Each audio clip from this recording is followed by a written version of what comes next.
Well, it's interesting to see political parties now coming up with really quite radically diverse higher education funding policies. And one of the new ideas to be floated recently is that STEM subjects should be effectively tuition free, while humanities and social science subjects their students should be paying full tuition.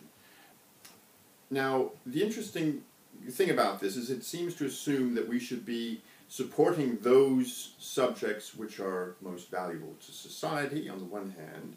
and that STEM subjects are the subjects most valuable to society. So there are really sort of two parts of this. Now the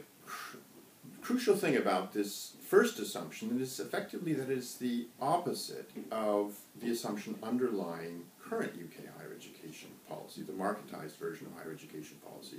that we're dealing with at the moment. Because that assumes that those subjects which are most useful to society will be best remunerated. And if we also assume, as current UK higher education policy does, that students are very attentive to the job market, that students are interested primarily in maximizing their income after graduation, then it shouldn't be necessary to subsidize STEM subjects at all, because the canny graduate looking ahead and measuring the cost of studying one subject as opposed to another against their presumable lifetime earnings will easily make the calculation that even though it's more expensive to study a STEM subject, in the long term they'll win out financially. In other words, this is the exact opposite of what UKIP are proposing. UKIP, in other words, are proposing that we should give the greatest financial support to those students studying precisely the subjects which will be best remunerated after graduation. The diametrical opposite of a truly marketized higher education policy. One should also point out that precisely that same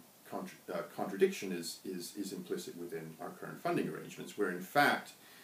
STEM students already have a considerable amount of their higher education costs met by the taxpayer on the one hand, and even more remarkably by their fellow students on the other.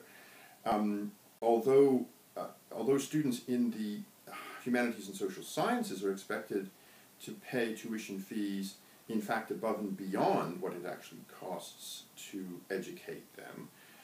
STEM students are expected to pay considerably less. This is partly because 20% of the grants which had previously been made directly to universities are still made to universities in order to lower the tuition fee of students studying those STEM subjects which are very expensive to teach, but also because the humanities and social sciences students paying £9,000 tuition fees are paying considerably more than it actually costs to teach them. And this is something which university vice-chancellors have welcomed, because they're able to top slice that £9,000 in order to supplement the resources going into other areas, including going into subsidizing the higher education costs of people studying much more expensive subjects. So what's actually happening at the moment is both the taxpayer and their fellow students are subsidizing the education of STEM students within our universities. One of those subsidies, as it were, is open and above board from the taxpayer. The other one is, as it were, under the table from their fellow students, who effectively, despite the fact that the assumption is they will be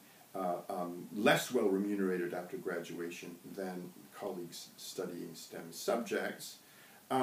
will nevertheless have their wages garnished for the first 30 years at post-graduation in order, to bankroll the studies of